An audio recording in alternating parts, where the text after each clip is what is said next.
Hi, everyone. We're thrilled to have you join us today. We'll give a few more moments for folks to jump into the Zoom room, and then we'll get started.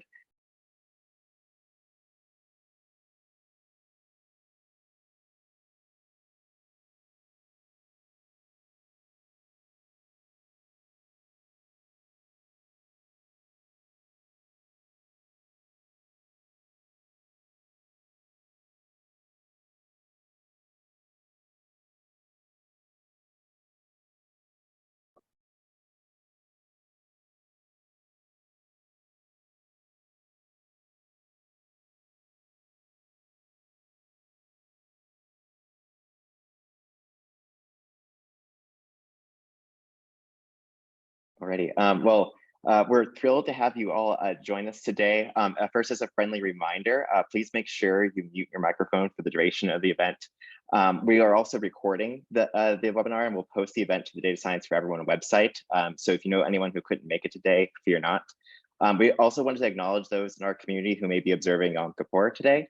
We'll be practically sending out the recording afterwards to make finding the file accessible. While we're waiting for folks to hop into Zoom in the next few minutes here, we'd also like to invite you to introduce yourself in the chat. So state your name, organization, and where you're geographically joining us from today. Once that flurry comes down, please feel free to add any additional questions for our speakers during the panel discussion. So to briefly introduce myself, I'm Zarek Drozda. I'm the Director of Data Science for Everyone, or DS4E.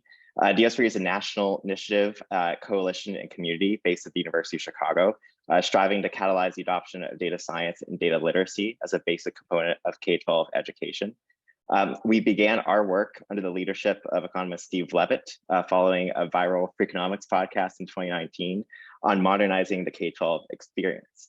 And we currently work on 4 things: raising awareness, gathering and catalyzing classroom resources, community building, and policy as it relates to data science education. I've also have to plug that we are hiring. So if you're interested in joining the full-time team that works to uplift the field, please check out our jobs page. For today's conversation, we're joined by experts from different domains here today to share how they connect and relate to data science. We have Leigh DeLyser, comes from computer science, is the executive director and co-founder of CSforAll. We have Isabel, Susan Gonzalez at AIU, but unfortunately can't be here today due to an illness. So we are instead joined today by Isabel Gwara from AI EDU, who serves as their curriculum lead to share the AI perspective. Susan is also supporting us from the chat and will share her expertise that way if she's able to make it. For data science and statistics, we have Rob Gould from the UCLA Department of Statistics. And finally, Evan Shieh, who works as a machine learning scientist at Amazon and is the director of the Young Data Scientists League in Washington. We organized this conversation to help our existing community and any newcomers to help message and parse the technical buzzwords associated with data science and data literacy. Terms like data science, machine learning, neural networks, artificial intelligence can be really difficult to sort through for the first time. This slide is just one example of a field-generated definition originally created by Drew Conway that tries to parse and connect these different domains. The field of data science education is also relatively early, but as the field tries to digest these technological changes in the broader economy. With some of the first high school pilots started in 2014, K-12 data science programs now exist as 14 statewide pilots across the country and 2,000 schools and districts. But it is also nowhere near universal, with different approaches to curricula and program design. It's also worth mentioning that today's conversation builds on the first ever National Academies of Sciences convening on data science foundations in K-12, which was held just last month in Washington, D.C. We'll link a reference to that resource in the chat so you all can look at the convenings and some of the commission papers for the summit. A frequent topic raised during that session by the public audience was, first, how does data science relate to CS, AI, quantum computing, blockchain, and all the other emerging technologies? And then second, what do we mean by these terms in the first place? And what are their implications for K-12 that are possibly distinct from industry or professional use? So given the early state of the field, our goal here is to surface the wisdom of the crowd in addressing some of these and tackling some of these questions, so we can learn together rather than providing one authoritative answer. So with that context and landscape, I would like to kick things off with a starter question for our panelists here.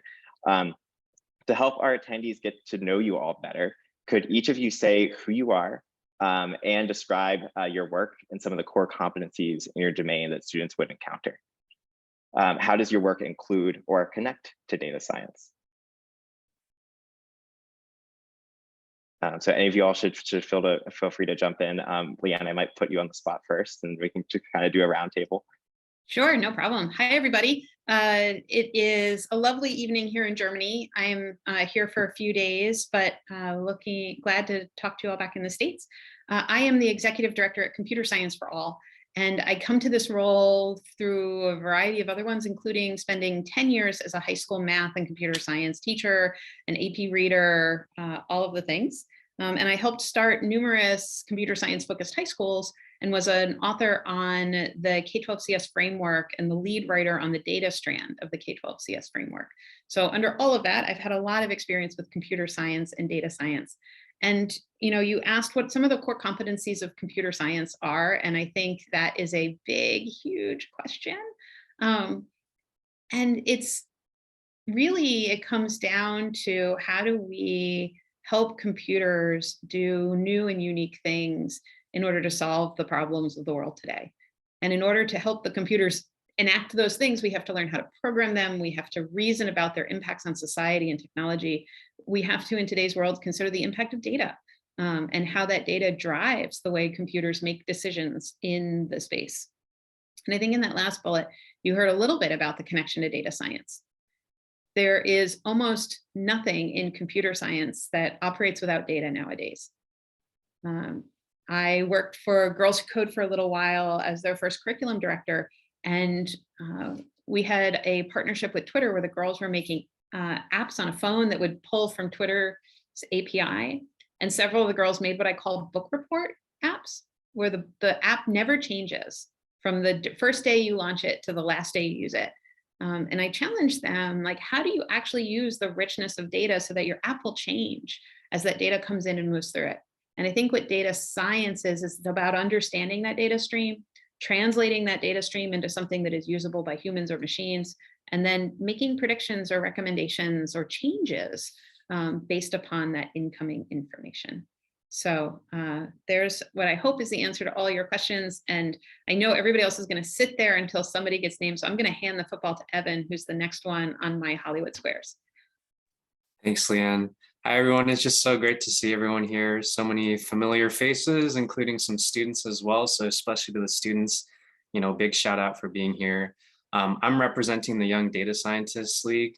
And so in addition to that, I have some experience working at Microsoft and Amazon using and applying some of these topics around statistics and data science to build products that help people shop and search the web. And one of the things I'm really hoping to just talk a bit more about today is the viewpoint that I have, and I've learned working with students directly, that data science, both in the field, but also in the classroom, isn't just about kind of the procedural knowledge or the equations that we might have to memorize. Although those things are important, I think so much of data science is actually about the cultural knowledge that so many students already bring to the table. And we can't really talk about data science and its abstractions without talking about how they're represented in the real world. Leanne, I thought, I love that analogy of just using data in the context of an app, something that actually influences and touches users and behavior. And especially, my work, when we look at data science models, especially those concerning language, we can't talk about things like language without talking about some of the bias that's inherent in the language and how that language may affect students from different groups, right? So I think in a lot of the work that we've done at the Young Data Scientists League, we've really explored the intersection of data science and its many meanings, but introducing that in really accessible ways to students through exploring topics that matter to them through problem-based learning, as well as culturally relevant education, helping them explore topics that matter to them and their unique communities. And so I just wanted to also thank Zarek and DS4E for putting this session together. I think it's needed for not just the education world, but the field in general. My job title is an applied science manager, but I work with machine learning scientists and data scientists and research scientists. And it's just confusing, So I think there's a sore need for introducing this field in a lot more accessible ways. Awesome. Thank you so much, Evan. Isabel, pass it to you next. Thank you, Zarek. I'm really excited to be here to see everyone here on this topic that I'm super passionate about.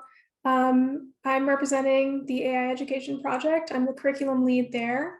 We create equitable learning experiences to excite and empower learners everywhere with AI literacy. So to kind of break that down a little bit, we offer curriculum for high school as well as services with a focus on communities that have historically been left out of the conversation about artificial intelligence. And for me, as a former teacher, I taught both science and computer science. What matters to me is getting students interested and then being able to follow that through with a valuable learning experience. And from the teacher perspective, creating something that's easy to use, like it's out of the box. You have such a busy life, you don't need to be spending time adding to your plate with all of this extra stuff. As far as the core competencies in our discipline, it's definitely emerging and there's a wide variety of schools of thought. One of the bigger ones is the AI for K-12 core competencies, which include things like perception and learning. At the AI Education Project, we focus on impact. So really meeting the students kind of at the student level. What is their everyday experience of AI, which is a technology that's all around us and really like shapes our lives. Recommendations, for example, shape how we interact with content, things that we choose. You can get stuck in a rabbit hole, for example, in TikTok and only be shown the same type of content over and over again. And these are experiences that students really connect with because that's what they're experiencing every day. So our main focus at the AI Education Project is on those impacts of AI, getting students to understand how AI affects their lives, what is its relationship with data, and how can they have a seat at the table to affect some of the conversations about AI. Awesome. Thank you, Isabel. And then last but not least, Rob, I'd love your input here. Hi, I'm Rob Gould. Great to see everyone. I'm in the Department of Statistics at UCLA, so I'm a statistician. I've been involved in statistics education since the late 1990s, developing curriculum for our department that's statistical and data science oriented. I have two big projects now that are related to this. One is the founder of an event called Data Fest, which is a national competition that brings large scale real data from a current data donor. We're always looking for data donors, gives it to undergraduates and gives them a chance to get involved with solving challenges around this data in a festive, collaborative environment that's very intense, just a 48-hour period. The other project, which is more relevant maybe, is since around 2014, I've been involved in K-12 education, establishing data science curriculum. I'm the faculty advisor called the Introduction to Data Science project that has a high school curriculum, a year-long high school curriculum. And through working with teachers in that, I've kind of learned a lot about that community and kind of the exciting developments that are happening there. I guess for me, when I'm thinking of data science, I'm thinking of the National Academies. I don't know if they created this term or where it came from, but this notion of data acumen, which is the ability for students to be able to interpret, analyze, make sense of data, make good decisions, make predictions, evaluate predictions using data. That's a high bar. And so I think one of the things a lot of us in this group are talking about is what does that mean in the K-12 space? What's the difference? What aspect of that do all students need to know? And I would argue they need to know a lot of that right now, versus my other line is we're kind of in a data literacy crisis now. But then also what do professionals need to know? And how do we build bridges so that we can, I'm interested in using data science as a way of increasing diversity in STEM and building those bridges into four-year studies within four-year institutions. So I think Yeah, I think that summarizes me fairly well. Awesome. Thank you all so much. So now that everyone's acquainted and knows a little bit about your work, I've seen a lot of great questions in the chat. Keep those coming. We'll try to get to as many as we can throughout the session. I want to take everything down to very, very simple terms now, and ask a very rudimentary question, which is, if you were to explain data science to an 8th grader, how would you describe it? Very simple terms.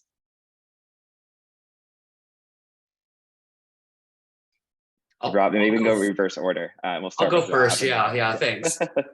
And I can popcorn it if you want. That would add some randomness, and we're all about randomness.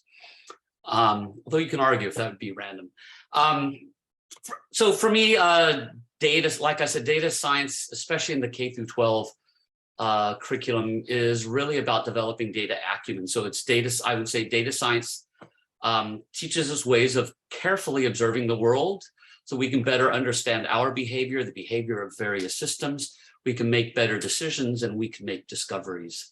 And I think I would say one thing that I think would be great for 8th graders and high school students to understand is data science is an area where they can make discoveries by posing the right questions about things that are of interest personally to them.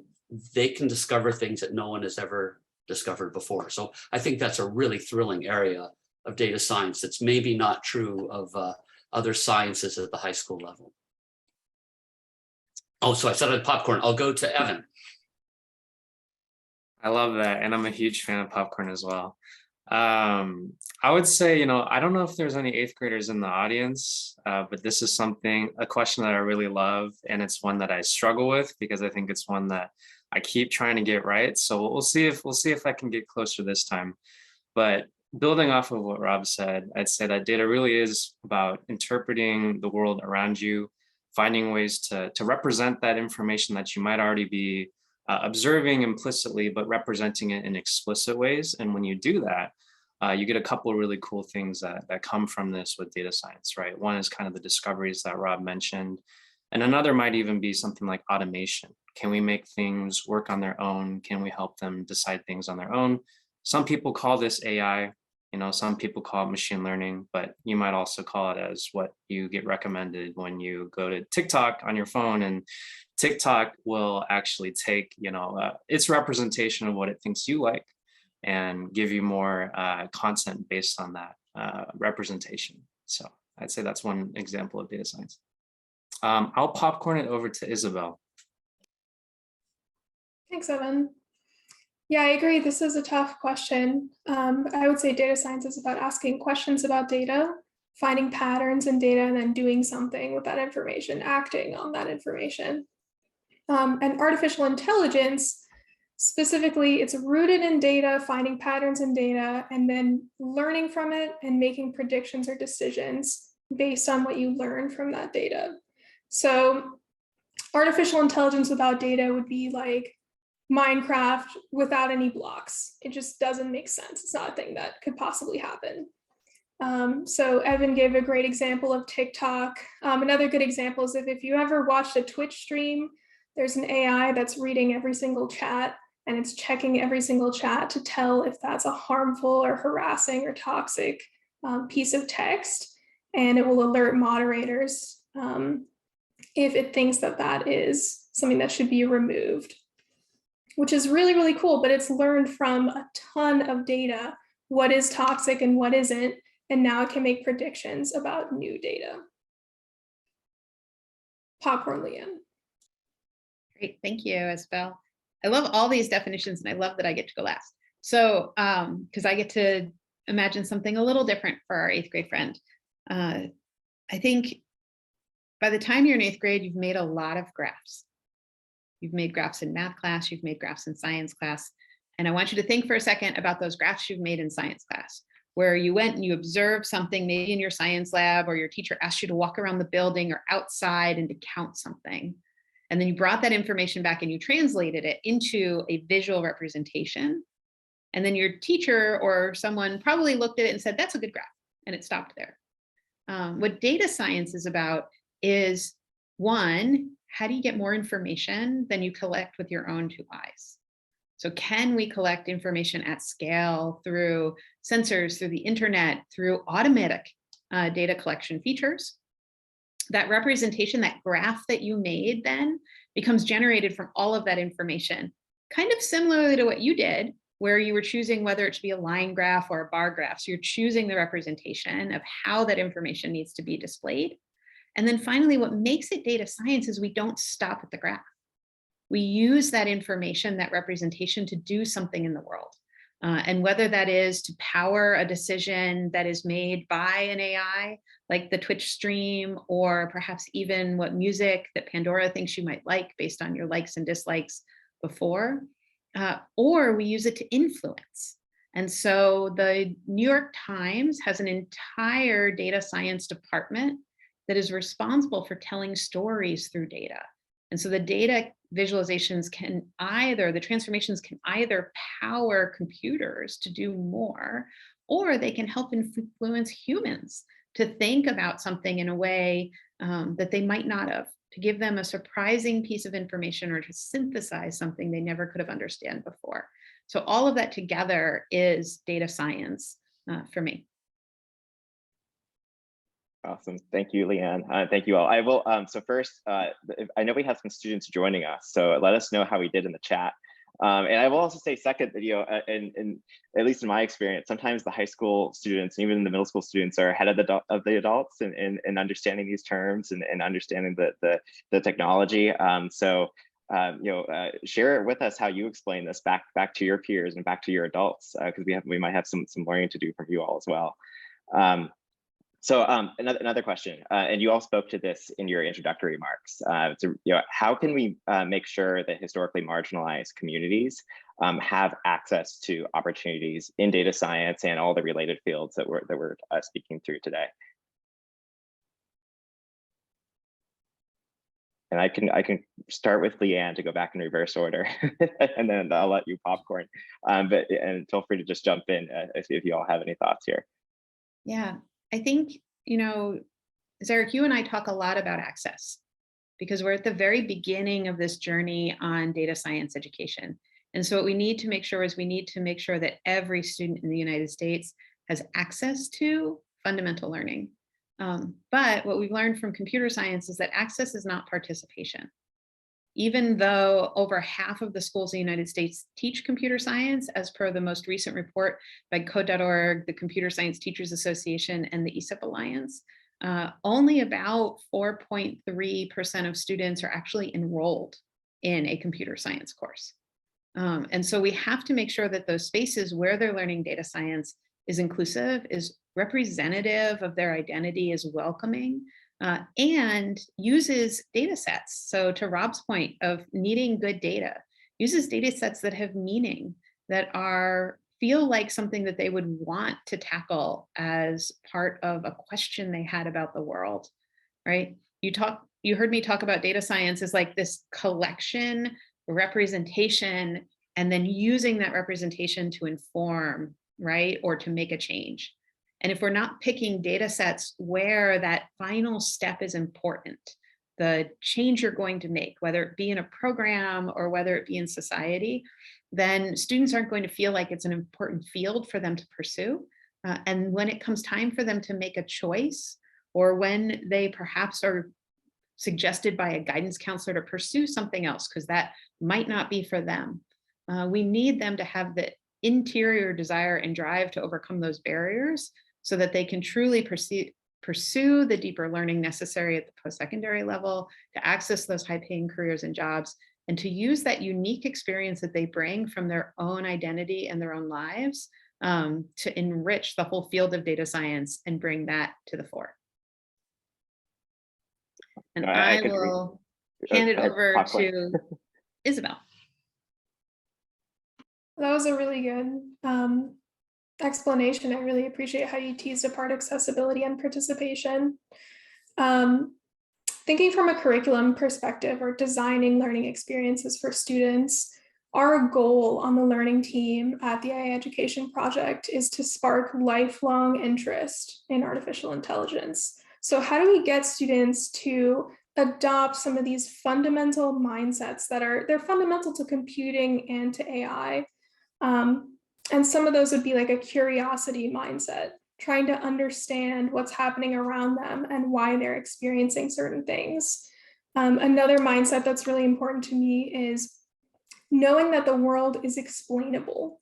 So some students will start to check out if they feel like, things are happening around them and they're not really sure why and they're not sure what to do about them. But you can introduce students to the idea that computers act in predictable ways and they can manipulate the way that computers act as well. One cool example of that, by the way, is algo speak. If you've ever heard of algo speak, at the start of the pandemic, the word pandemic was blocked on a lot of different sites and you would get like shadow banned if you used it. But young people started using terms like panini instead of pandemic, or like the Backstreet Boys reunion tour instead of pandemic, so that they would get past those automated filters. So when you adopt some of those fundamental mindsets about computer science and AI, you start to see ways to manipulate those systems around you, which I think is really, really cool. But I love how Leanne talked about increasing participation and interest. And we have a lot of hard work to do there on so many levels, on the district level, school, teacher, and student level. I won't take up any more time because I would love to talk about Nevada specifically as well, because we have so many unique challenges here. But I think getting student interest and having a valuable, meaningful learning experience is really important. And then also making it easy for teachers to implement, so there's not such a heavy lift. And I'll popcorn Rob. I was typing. That's great. Yeah, I love that notion of mindsets and curiosity mindset in particular. I read the book Data Feminism a few years ago, which I think is more widely read now than it is past, but I recommend it if you're on this conference and haven't read it. And as I recall, one of the points they made that stuck with me was that when we have debates that are centered around data, social debates about communities and who we are, the people who collected the data are the ones who frame those debates.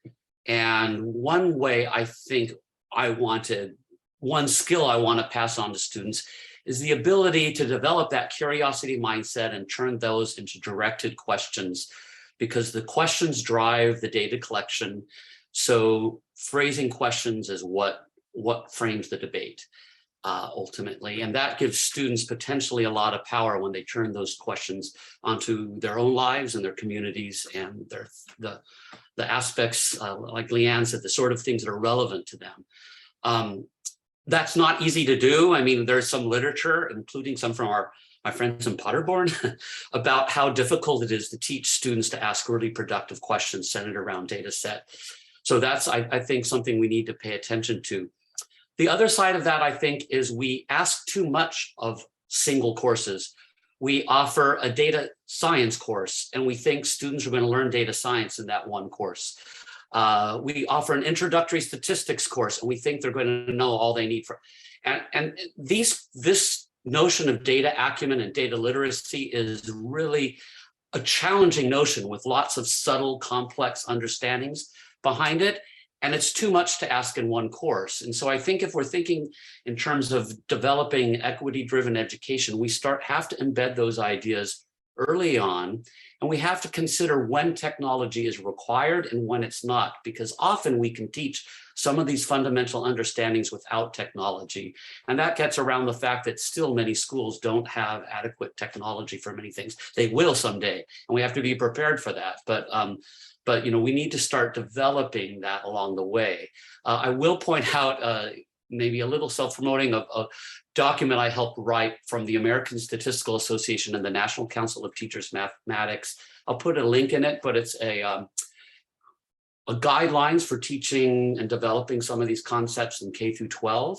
I think it's an incomplete document because I think it doesn't consider how to integrate technology in there to fully synthesize and leverage that learning. But I think it's a good first step and a good way of starting that discussion. So I'll put a link in the chat to that. And I will say with the, I think a silver lining of COVID, if we can call it that, is the forced infusion of technology, right, in schools and districts across the country now, which we can now build off of, right? I think there's a lot of opportunity there. Yeah, I think we have to understand it quite a bit more. Yeah.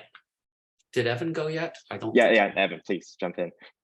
Thanks, Rob. Thanks, Eric. I love listening to all of you, answer this question. And I think it's such an important one. So I'm really glad that we're highlighting it, both how it's how we can reach historically marginalized communities, but also communities that are currently still marginalized.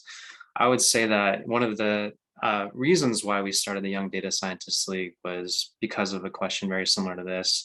Last year, we only reached and made a point to only reach Title I and or rural school districts. The types of districts and schools that I would describe to my colleagues at Microsoft when I try to convince them to come volunteer with me is that, you may not realize it, right? But there are communities of schools just 2 highway exits down from Redmond, Washington, where you go to work every single day that don't even think about applying to work in companies where you're at.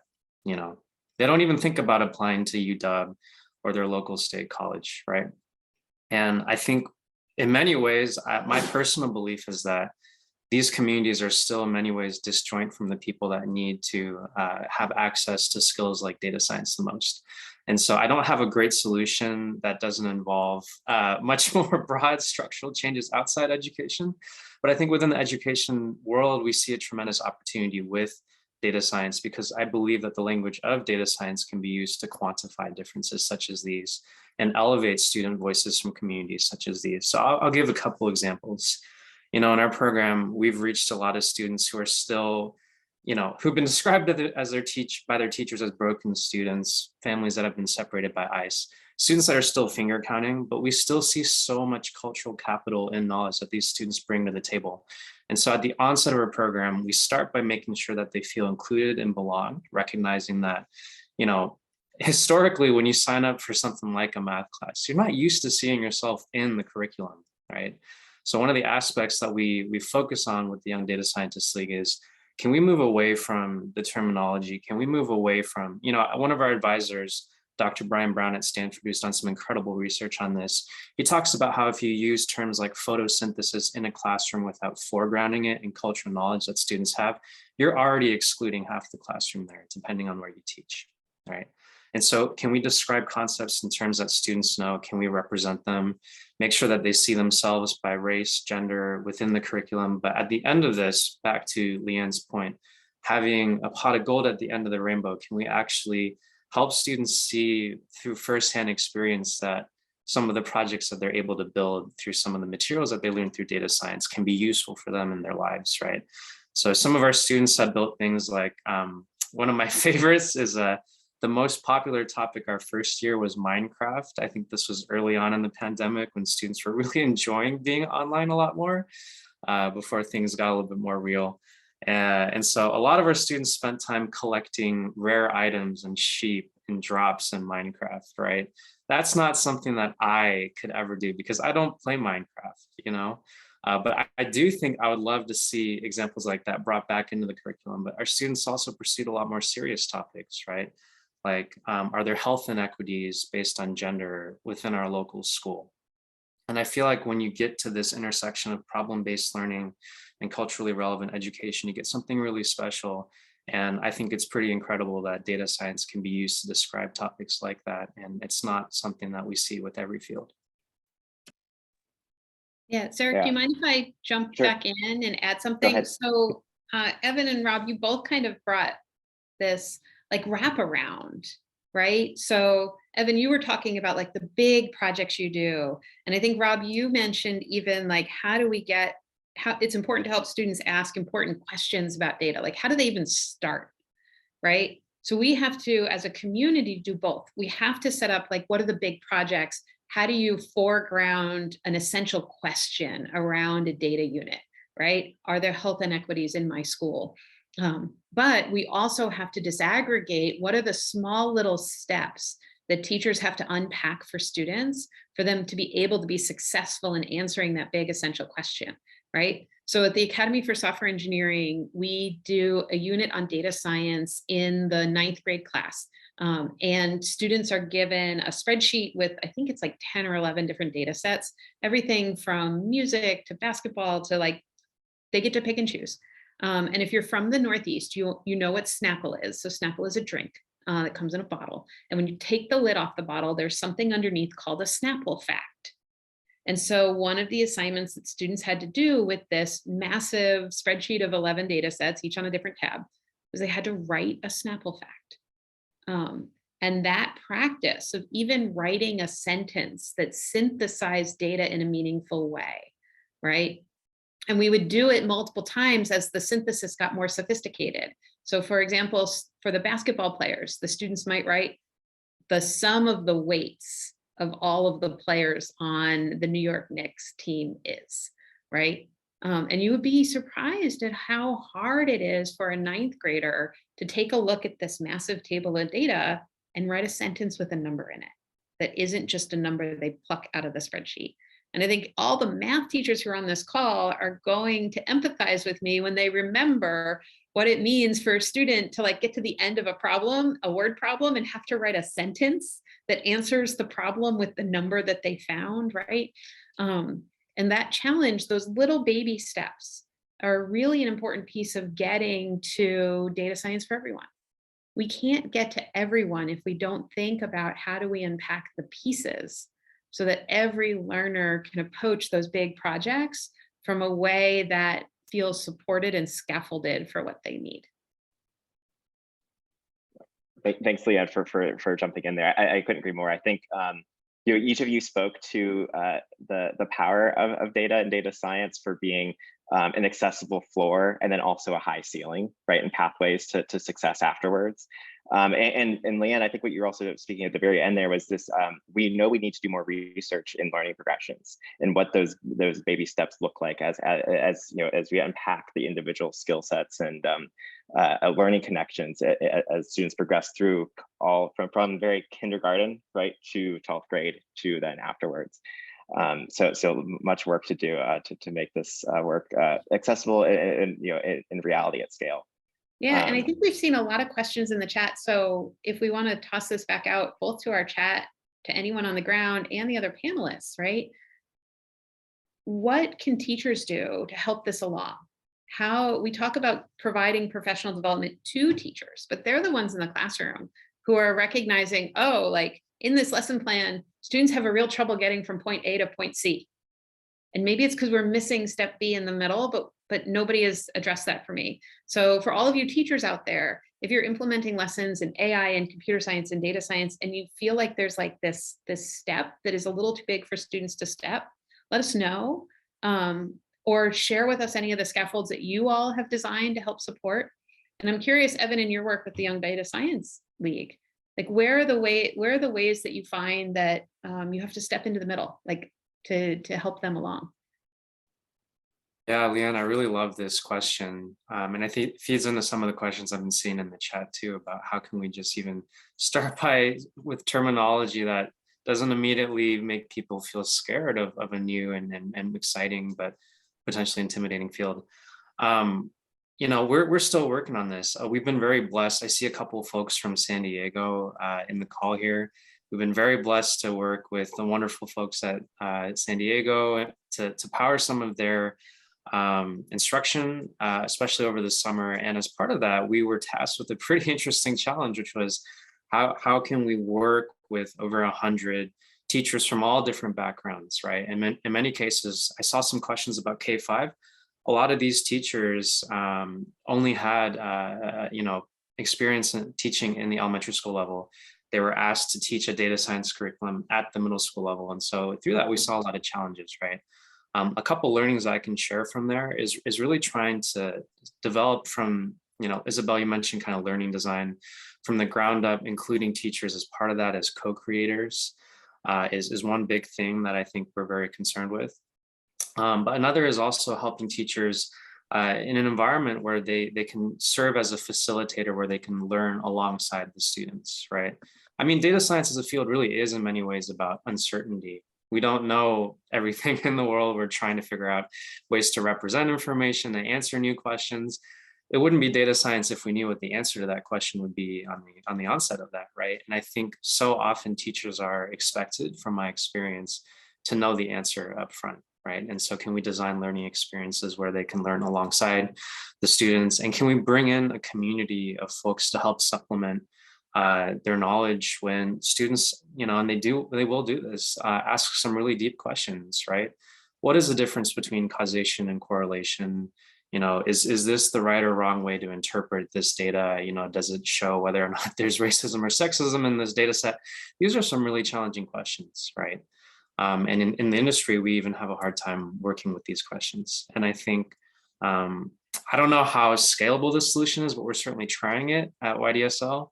And that's bringing in mentors, folks from industry, to be able to partner with teachers. And then you have, the students who are exploring data science on their own terms. But Leanne, back to your question, right? I think that really helps create a partnership with teachers to make sure that they feel that they're supported and not overwhelmed pursuing something like this. Yeah, can I add on to that too? Yeah, so I think there's a number of things. I mean, we have to kind of talk about the present and the future.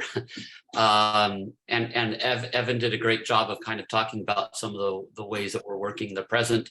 Our project, the IDS project, we require, and we give 9 full days of professional development because data science is still, statistics, computer science are not widely taught, much less data science. So it's not part of the experience and the credentialing process of many teachers. So a lot of the concepts are new to them. And so they need practice with them.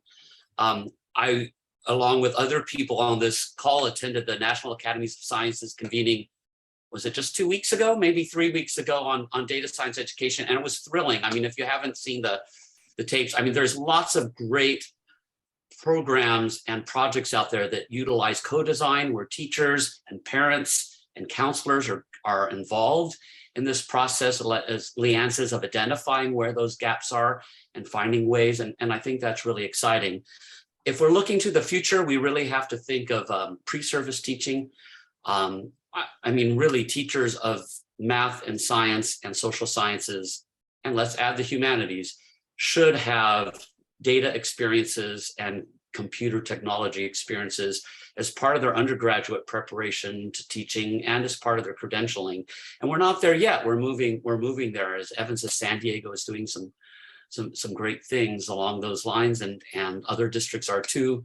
But I think that's the future, is to start thinking about how we give solid pre-service experiences in this area for teachers. Yeah, I couldn't agree more that I think there's a lot of people working to scale professional development opportunities for teachers, and we need more, scale to make sure that this content is accessible and meets the needs of local schools and districts across the country. That was a fantastic discussion. You all are making my job as moderator incredibly easy. So thank you for that. I do want to make sure we have time to get to the audience questions. So I'm going to ask a few of those. You're not obligated to respond to them, so feel free to just jump in if you have something to say, and it's okay if not. But I do want to make sure we have time to get to maybe one of the kind of core charges of this event, which is speaking to the connections between computer science, data science, AI, and how these terms intersect. And we had a question asked from the audience in pre-registration about the AI hierarchy of needs. And asking if it still exists, and the hypothesis being that data science is the foundation for machine learning, which is the foundation for AI. And the question asks, is that still true, or are these 3 distinct disciplines not necessarily needed to be in sequential order in the curriculum? And how should we be thinking about teaching these subjects maybe jointly? So big question. We would love folks to jump in on this one. I'll jump in a little on the computer science. So I think, Sarah, it depends on the tools available and the way in which the teachers want to scaffold the work. So you can't get automated collection of big data without computer science, right? We've seen students in Ithaca put sensors on the game trails behind the school, so like the paths through the woods that the deer walk on, to count how many deer walk along the path every evening. And without computer science, you can't set up the code to actually count the deer, right? But there are actual ways that you can collect data en masse because the tool scaffolds it for you. It creates a pedagogical environment where that kind of data collection is really easy, like tapping into the Twitter API and counting the number of hashtags that are of a certain hashtag that are used. So I think what the difference between how computer science and data science intersect is in the decisions made by the educator and the curriculum writer for how much of that computer science to make transparent in that process and how much of it to scaffold for the learner in the early stages of data science. Because I think the worst thing you can do is expect kids to learn everything all at once, right? If you want them to answer really big, important questions, then they have to be able to focus on the question and the way they're transforming that data into something that is meaningful. And if they also have to focus on the programming of the data collection or the programming of how to turn that like spreadsheet into a chart versus using a chart in Excel, it's just too much all at once for a novice. And so I think you can't do data science without computer science, but you can scaffold the computer science through tools and pedagogical choices that make it a little more black box and easier for students to leap over that hurdle. I want to jump in because I feel like Evan made such a great point about terminology earlier and about kind of stripping out some of the complexities of these relationships. Because something we do at the AI Education Project is really like start from the student position. If you're a student, you're really surrounded, adults as well, you're really surrounded by AI in your everyday life. Pretty much everything you interact with, like I'm using a filter to blur my background. Not that there's anything weird there, it's just a bookshelf. But we're surrounded by these AI related topics in our everyday life. How do we address that urgency without getting bogged down in some of the technicalities that you may encounter later on if you really do pursue this to the degree level? How do we build the drive in students to explain and understand the world? And TikTok has been thrown around a few times because it's such a great example. It's like, it's so on the nose. So for example, one thing students encounter in our Intro to AI curriculum is this idea that the goal of the TikTok algorithm is to maximize your watch time and your habit formation. So not only that you watch a lot, but that you come back to the app a lot. And so once you introduce that algorithms have goals, students will start to understand why they experience certain things in the app. Like, why are you having a negative experience on TikTok and yet you still feel like you need to come back to it? It's because that's part of what the algorithm is optimizing for. So to summarize what I was just saying, kind of leaving that hierarchy at the door a little bit and starting with where students are at and what they're interested in and what their daily experience is.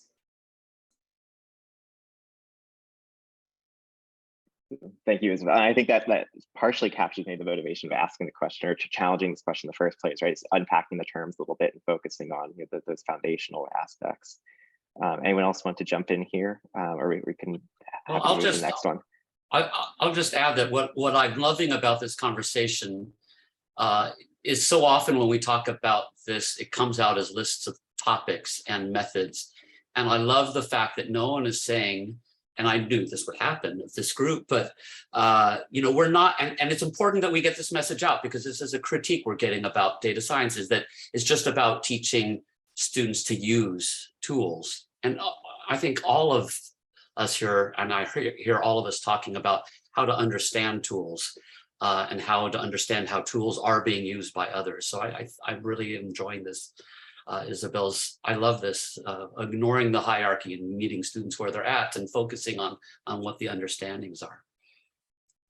Yeah, and Rob, I think what I'm really hearing and seeing in data science education is this explicitness. And it kind of goes back, Sarah, to your early question about marginalized groups, is for a very long time, the people who have gotten into data science as a career or who have built the acumen to be able to use it well in their career, right? They've been the one who've taken their explicit teaching, how to do a spreadsheet, right? Or how to write a for loop, and turned it into this synthesis and explaining. And what we're trying to do in data science education is, instead of making that implicit dependent upon that individual to either go out and learn it themselves on the internet, or to have parents who can help them with their homework, or if someone in their life who was, thoughtful enough to ask them why. Why is that information important? What does that graph tell you? We're trying to make that explicit instruction part of K-12 education for everyone, so that every science teacher out there doesn't stop at the graph. They say to students, what does that tell you? Why is that information important? Why did we choose to represent it that way? How did what you choose to collect inform the type of things that you're doing? And by making those explicit instructional goals, we're actually democratizing the ability for more and more students to get there, to build the habit of asking those questions, and maybe bringing those skills to bear in whatever problems they choose to solve as a professional. And Leigh, I want to take what you said at the end about instructional goals for teachers, because we had an audience question. I'll read it verbatim. Data science is very exploratory, yet as a high school teacher, I have constraints in which I have to be clear about grades, and I have to plan ahead for maximum clarity to students. So how do you merge the inherently ambiguous needs of data analysis with the practical realities of being a high school teacher? And again, anyone can jump in here. No. Well, I'll start on that. I challenge whether data analysis is really ambiguous. I think it's ambiguous compared to a traditional mathematics curriculum, but it's wrong to say that there's, any answer is correct. There are incorrect interpretations that come from data analysis, and there are outcomes that aren't supported by the data analysis. So I think, one of the tools to look at is, to better understand what the reason and purpose of a data analysis is. I'd point you, and I can put things in the chat. Pip Arnold in New Zealand and Chris Franklin in the US came up with a great paper of a rubric of how to help students move from simple investigative questions to more productive investigative questions. So that's something that seems vague questions, but in fact can be made precise. Roger Peng out of Johns Hopkins is coming up with Stephanie Hicks with great works of like how we can develop and how we have developed rubrics for really getting at a data analysis and understanding, what is a strong, what is a weak, what is a medium, what is productive and useful. So there's definitely options out there, and there are definitely rubrics existing that help make that task of grading it much more precise. I think the difference is we need to think of this more as essay writing and less as word problems.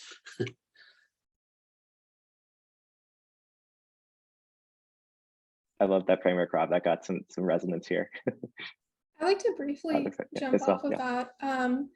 I understand the worry about ambiguity, because every additional option or path that you have to address doubles or triples or quadruples the amount of things that you need to prepare for as a teacher.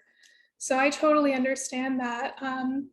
I think one way that you can embrace that ambiguity or the idea that there are a lot of different possible results or approaches, and students may come up with their own ideas about things, is to kind of embrace it. You can have students debate, for example, about different points of view, and through that debate, you're sitting in the back with your rubric, figuring out who actually made points using their evidence correctly, excuse me. And then also we discussed earlier framing the task as a communication problem or as a asking questions problem. And that's really where the meat of the grading happens. But I do think that this is a big challenge for new disciplines. Yeah, and I think, one of the things that at CSforAll we believe in really strongly is the assets that are already in our schools. So look to your colleagues and peers. Many of the school districts who go through our script workshops say that they're going to do professional learning for teachers, but believe it or not, 96% of them are going to use internal teaching working groups to get there. So consider who does this work well. Science teachers, when teaching the scientific method, ask students to design an experiment, write a question, conduct the experiment, collect data, and write a lab report about it. That's not too different from the process we're talking about in the big scope of these big open-ended data science questions. And so you probably have a science teacher in your building who has explored the scientific method in those multiple stages with students and may even have a grading framework that makes it easier to assess and roots into what they're actually trying to learn, as opposed to thinking about it just as like, how do I grade this one assignment? What is the right answer, the number? But thinking about how to build that framework with support from your colleagues and peers, because then you can also bring them example student work that's kind of wonky and be like, how does this fit? So use the assets you have in your building, use your peers, use your teachers around you, your professional learning networks. And I think you'll find some really strong supports for all of this within that. And the assets that have been built over the past 10 years in the CS education movement, right? This is a resource that we can build from. But we only have a few minutes left, and this is a fantastic discussion. I'm gonna do one last question, rapid fire for everyone, which is online.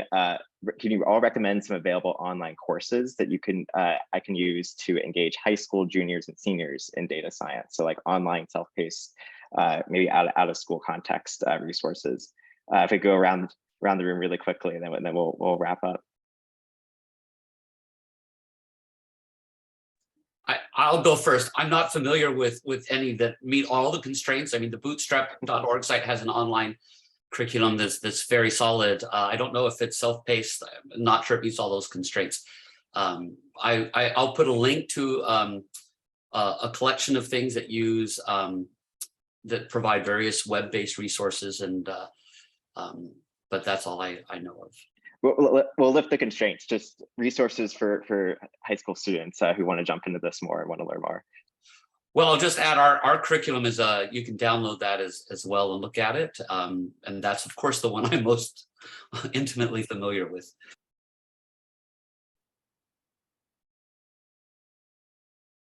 Any others from folks? And we have been dropping several links in the chat, which we can help collate after. I landed a link in the chat. CSforAll has a curriculum directory with over 400 curriculum providers. And for the actual curriculum directory, you can sort and filter on the standards and grade bands that it covers. So you can go in there and click on middle school, and you can click on the data science concepts you want to address and have it filtered down to the members of CSforAll who address those things.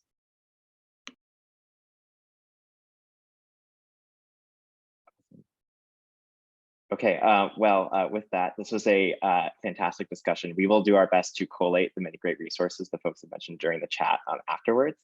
I have a few just closing housekeeping announcements to share with you all. You all have no idea how many questions we got during this session that we couldn't get to.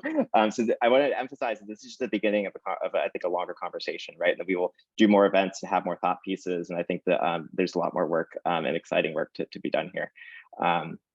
So I did want to mention, if you represent a school or a district leader, we encourage you to check out a resource created by the U.S. Department of Education, Institute of Education Sciences for guiding pilot design and implementation in data science education. And additionally, if you are a teacher or a student interested in learning more, please check out our resource center. Similar to CSforAll, we have a list lesson plans, data sets, full year curricula, professional development opportunities, and self-guided online resources in data science education. Also for a call to action for future events. First, we hope you'll continue to keep this conversation and many others going with other members of the Data Science for Everyone community. We have an active Slack community, Twitter, et cetera, where you can find regular updates. Our team will drop those links in the chat. And then as the slide shows, we are thrilled to announce our next event, which we'll be hosting another panel on November 7th at 4 p.m. Eastern, called Data U, Succeeding in Higher Education and Beyond in Data Science. Speakers Demo Mavika, Eric Van Dusen, Justin Ballinger, and Carl Schubert will be joining Michaela Parker of the Academic Data Science Alliance to discuss opportunities for data curious students in higher education and make those connections between K-12 and higher ed really explicit, like we talked through today. So we'll hope you'll join us for that event. And then finally, if you requested a certificate of completion for this event for credit for professional development or other purposes, one will be emailed to you in the coming days. So thank you all so much. And then finally, we're always happy to connect. So please don't hesitate to reach out if you have reactions to this event, if you want to talk more. I'm sure the other speakers would love to do the same. So thank you all so much for your time today. And please, I hope to see you next month for our higher ed event.